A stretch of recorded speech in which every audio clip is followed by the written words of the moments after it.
여호수아 23장 6절로 16절까지의 말씀, 우리 다 같이 한 목소리로 합독하겠습니다. 그러므로 너희는 크게 힘의 모세의 율법 책에 기록된 것을 다 지켜 행하라. 그것을 떠나 우로나 좌로나 치우치지 말라. 너희 중에 남아있는 이 민족들 중에 들어가지 말라. 그들의 신들의 이름을 부르지 말라. 그것들을 가리켜 맹세하지 말라. 또 그것을 섬겨 그것들에게 절하지 말라. 오직 너희의 하나님 여호와께 가까이 하기를 오늘까지 행한 것 같이 하라. 이는 여호와께서 강대한 나라들 너희를 앞에서 쫓아내었으므로 오늘까지 너희에게 맞선 자가 하나도 없었느니라. 너희 중 한 사람이 1000명을 쫓으리니 이는 너희의 하나님 여호와 그가 너희에게 말씀하신 것 같이 너희를 위하여 싸우심이라. 그러므로 스스로 조심하여 너희의 하나님 여호와를 사랑하라. 너희가 만일 돌아서서 너희 중에 남아있는 이 민족들을 가까이하여 더불어 혼인하며 서로 왕래하면 확실히 알라. 너희의 하나님 여호와께서 이 민족들을 너희 목전에서 다시는 쫓아내지 아니하시리니 그들이 너희에게 올무가 되며 덫이 되며 너희의 옆구리에 채찍이 되며 너희의 눈에 가시가 되어서 너희가 마침내 너희의 하나님 여호와께서 너희에게 주신 이 아름다운 땅에서 떠나리라. 보라, 나는 오늘 너희 온 세상에 가는 길로 가려니와 너희의 하나님 여호와께서 너희에게 대하여 말씀하신 모든 선한 말씀이 하나도 틀리지 아니하고 다 너희에게 응하여 그 중에 하나도 어김이 없음을 너희 모든 사람은 마음과 뜻으로 아는 바라. 너희의 하나님 여호와께서 너희에게 말씀하신 모든 선한 말씀이 너희에게 임한 것 같이 여호와께서 모든 불길한 말씀도 너희에게 임하게 하사 너희의 하나님 여호와께서 너희에게 주신 이 아름다운 땅에서 너희를 멸절하기까지 하실 것이라. 만일 너희가 너희의 하나님 여호와께서 너희에게 명령하신 언약을 범하고 가서 다른 신들을 섬겨 그들에게 절하면 여호와의 진노가 너희에게 미치리니 너희에게 주신 아름다운 땅에서 너희가 속히 멸망하리라 하니라. 아멘. 자기의 때가 얼마 남지 않은 것을 이제 알고 있는 여호수아가 마지막 고별 설교 유언을 이스라엘에게 주고 있습니다.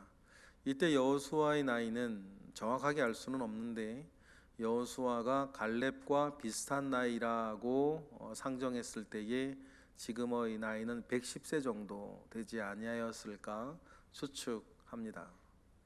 여러분, 마지막에 전해줄 말이 있는 거 아닙니까? 그래서 마지막에 하는 말을 유언이라 따로 구별해서 우리가 권위 있게 생각합니다. 그래서 제대로 된 자식이라면 최소한 부모님의 유언은 기억하고 유언은 지키며 살려고 애를 쓰는 것 아닙니까?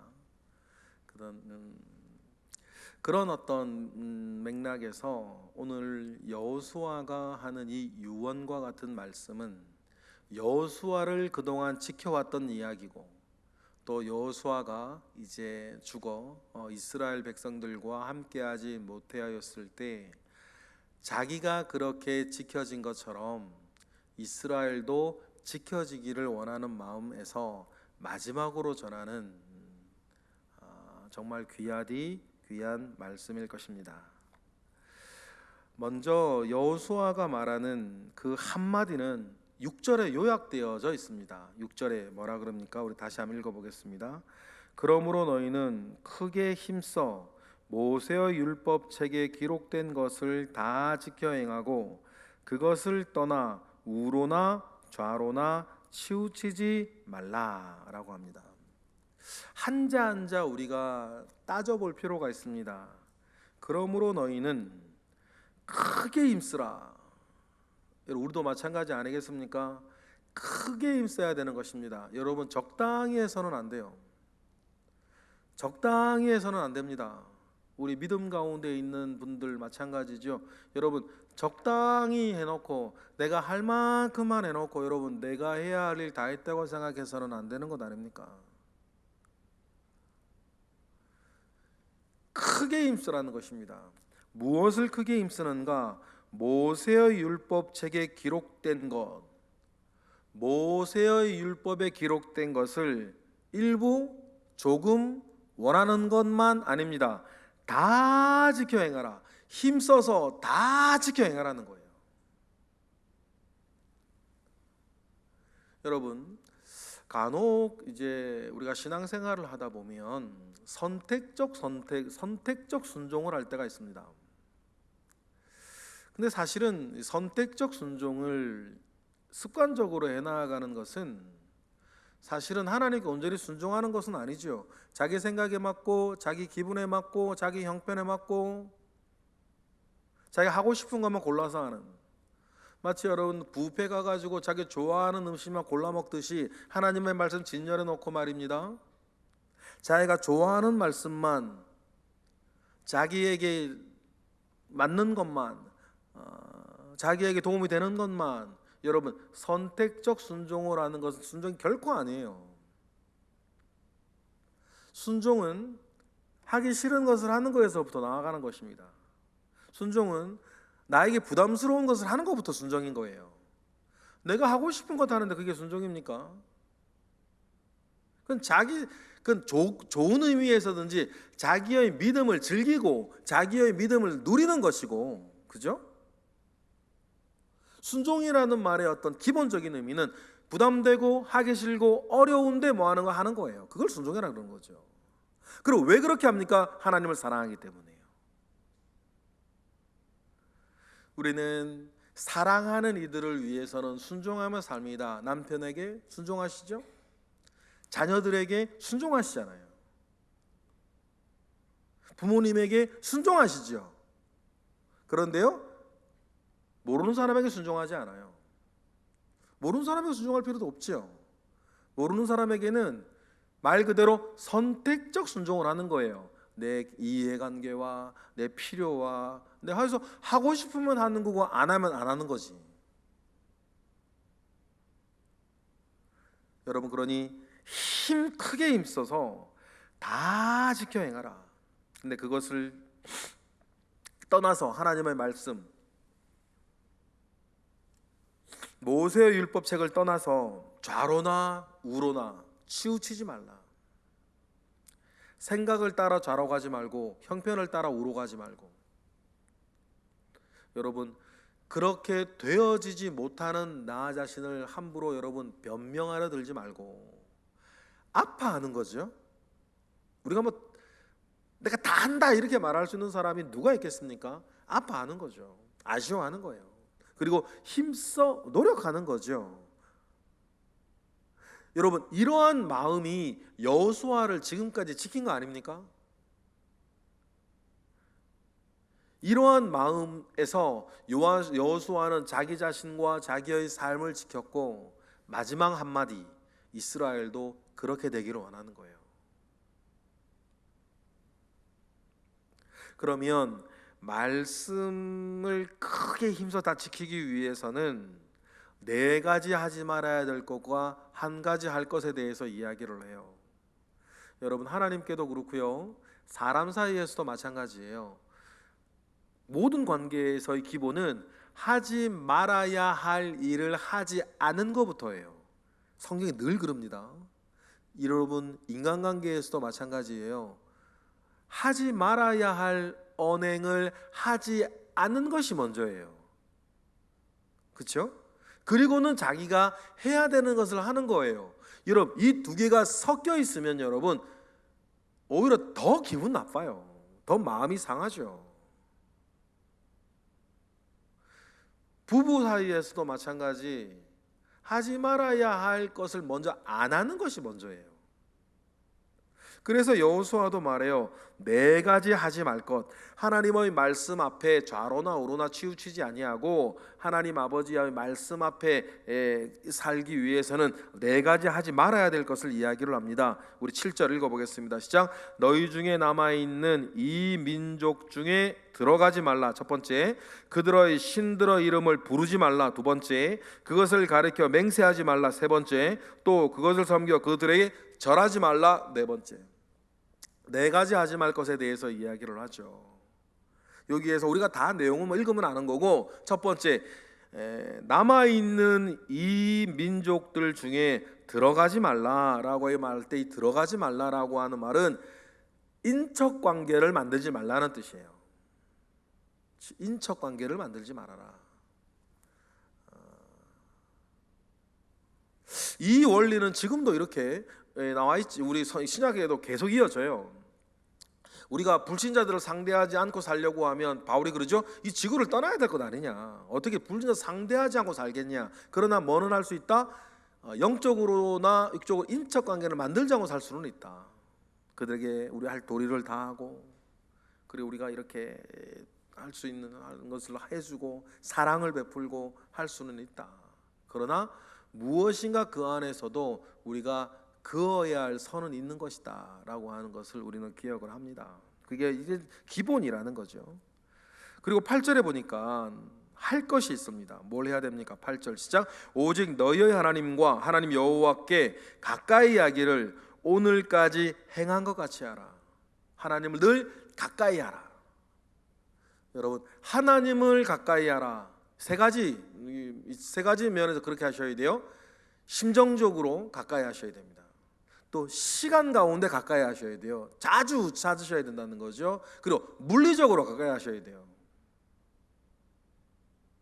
그래서 여러분, 기왕이면 교회 근처 사는 거고, 집값 생각하고 뭐 자녀 교육 생각하고 뭐 이것저것 생각하면 뭐 다른 데 더 있는 게 좋을지도 모르겠어요. 뭐 저도 뭐 그런 거 많이 있겠죠. 그러나 여러분, 기왕이면 가까이, 하나님을 가까이 하며 사는 건 세 가지입니다.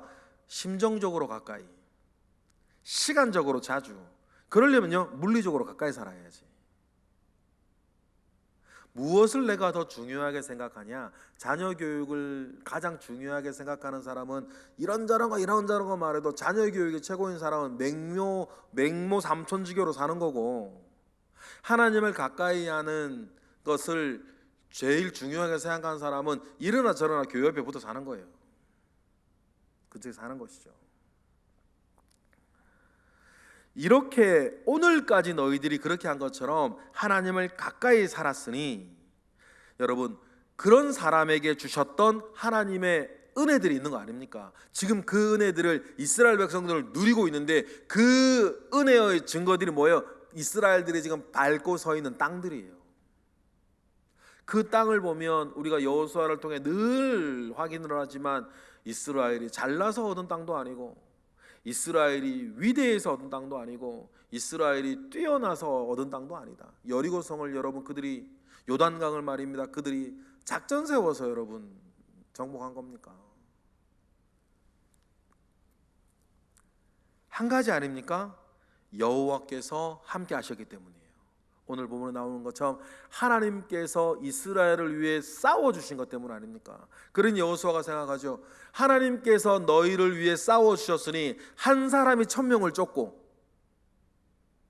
하나님께서 너희를 위해 싸워주셨으니 너희보다 훨씬 강대한 이 민족들을 다 쫓아내는데 너희를 상대하는 자가 아무도 없었다. 여러분, 그랬죠? 그러나 우리는 사사기의 내용을 알아요. 하나님을 아는 백성, 이렇게 하나님을 아는 사람들이 다 죽으니 다른 세대가 나타나는 거 아니에요. 하나님을 알지 못하는 세대. 그러니 여러분, 이스라엘과 맞서는 민족이 하나도 없었는데 사사기로 넘어가 보세요. 기드온이 어떻게 해요? 아말렉 미드온 군대가, 미디안 사람이 무서워가지고 포도주 술틀 안에 숨어 들어가가지고 타작할 정도였어요. 뭐 타작을 들에서 하다가 눈에 띄면 자기도 죽고 다 뺏기니까. 전세가 완전히 역전되는 이유는 뭡니까? 이스라엘 숫자가 줄었습니까? 아니 이스라엘 능력자가 줄었나요? 그런 거 아니었어요. 이스라엘이 하나님을 알지 못하기 때문이었어요. 여러분, 이 영적인 원리는 지금도 마찬가지다. 그래서 여러분, 우리가 늘 말하죠. 우리의 집에서나 교회에서나 다음 세대를 기도하는 거죠. 근데 그 하나님을 우리는 아는, 우리와 같이 우리보다 더 하나님을 아는 다음 세대가 있기를 원하는 건데, 그리고 요즘 막 유행하는 말 있지 않습니까? 사사기에 나오는 표현, 다음 세대가 아니라 다른 세대들,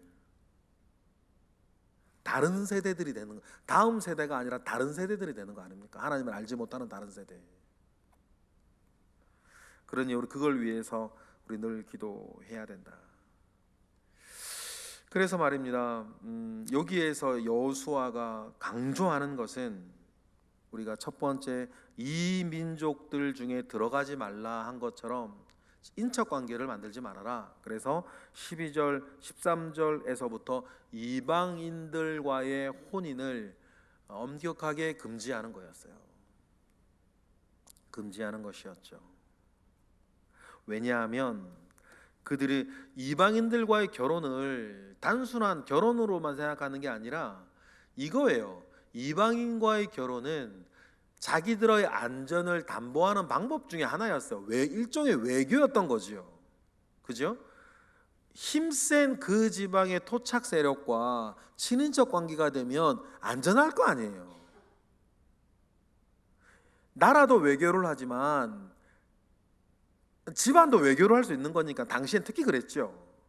그러니 결혼한다라고 하는 것은, 이민족들과 결혼한다라고 하는 것은 단순히 믿지 않는 사람들과 결혼한다 그런 차원은 아니에요. 거기에 더해진 의미는 뭐냐면 이 땅에서의 나의 안전과 행복을 위해서 일종의 연대하는 거거든요. 집안과 집안이. 그러면 이스라엘이 그 사람들과 연대해서 땅을 얻은 건 아니잖아요. 연합군을 그들과 형성해서 땅을 얻은 건 아니잖아요. 그러면 정복할 때는 온전히 하나님과 함께하고 하나님과 싸워 이렇게 되었는데, 땅을 지키는 것도 그렇게 나아가야 되는데 육적인 사람이 되면 당장에 하나님, 눈에 안 보이는 하나님보다 누가 보여요? 옆에 있는 다른 이방민족들이 보이는 거예요. 아, 저 사람들과 결혼하고 저 사람들과 친인척 관계가 되고 저 사람들과 사돈 관계가 되면 아무도 우리 못 건드리겠고 우리 침범도 못 하겠고 좋겠다, 이런 생각들을 쉽게 하게 되는데 여호수아가 말하는 거예요. 선을 긋는 거예요. 현대 사회에서 믿지 않는 사람과 결혼하지 말아라 하는 거와 약간 결이 다른 얘기인 거 아시겠죠? 그런 의미가 조금 있어요. 그리고 여호수아가 계속 말을 합니다. 그 뒤에 하나님은 언제나 자기의 말씀을 지키시는 분이시다. 그래서 우리 조상 때로부터 약속한 것을 다 지키셨다. 그래서 우리가 아무것도 아닌 자, 애굽으로 생각하면 벽돌 굽는 노예들이었고, 광야로 생각하면 그저 광야 떠도는 떠돌이였는데, 그런 우리들을 하나님은 우리를 위해 싸우셔서 우리에게 엄청난 땅을 주셨다. 이 말씀이 뭐해졌다? 이루어졌다. 그러면 반대로 기억할 것이 있다. 뭡니까? 우리가 하나님의 말씀 가운데에 온전히 거하지 않으면 하나님은 그 반대도 이루시고 마시는 분이시다. 이스라엘이 하나님을 떠나고 하나님을 함께하지 아니하면, 여호수아의 독특한 표현이 있죠. 하나님이 주신 이 아름다운 땅에서 멸절하는 것도 하나님이 뭐 하신다? 이루실 것이라는 거예요. 정말 안타까운 일 아닙니까? 하나님이 주신 땅에서 하나님의 사람들이 망하는 것. 사사기 동안 12번을 반복하고요.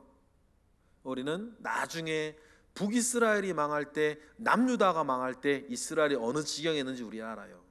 그래서 우리가 얼마 전 에스겔서 묵상할 때 우리 모두 공감했던 것, 이른이 망해야지, 이른이 망할 수밖에 없지, 망해도 싸지. 그런 거 우리 에스겔서 우리 묵상할 때 우리 느끼지 않았습니까? 그런데 여호수아 때부터 그런 일들을 계속 이야기를 해요. 선한 말씀을 하나님이 이루셨으면 여러분, 어려운 말씀도 주님은 이루시는 분이시다.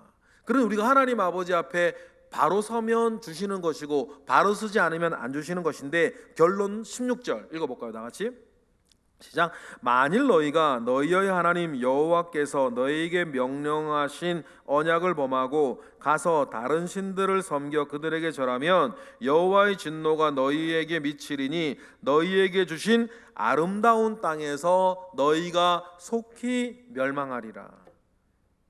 이 표현이 말이죠, 15절에서도 나오고 13절에서도 나오고, 하나님이 주신 이 아름다운 땅에서 너희들이 멸망할 것이다 라고 하는 이 경고 내지는 경계가 세 번이나 반복이 되죠. 중요한 건 무엇입니까? 내 능력 아닙니다. 이스라엘 능력 아니에요. 내가 얼마나 하나님 앞에 바로 서 있느냐의 문제예요.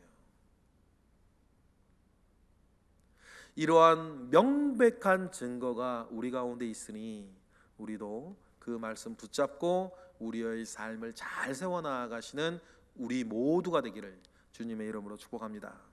기도하겠습니다. 할렐루야. 하나님, 감사와 영광을 올려드립니다. 주님의 은혜가 우리 가운데 있습니다. 오늘 읽은 우리 말씀, 오늘 묵상한 말씀처럼 우리가 하나님 아버지 앞에 온전히 서 있게 하옵소서. 그리하여 하나님과 늘 함께하며 하나님이 우리를 대신에 싸워주실 때에 언제 어디에서나 승리할 줄 믿습니다. 그러한 믿음의 도가 우리 가운데 온전히 굽히게 하옵소서. 이 시간 드려지는 1000번째 예물들 가운데에 주님 함께 하옵소서. 능히 그리하시며 우리의 기도에 응답하실 줄을 믿고 예수 그리스도의 이름으로 기도드렸나이다. 아멘.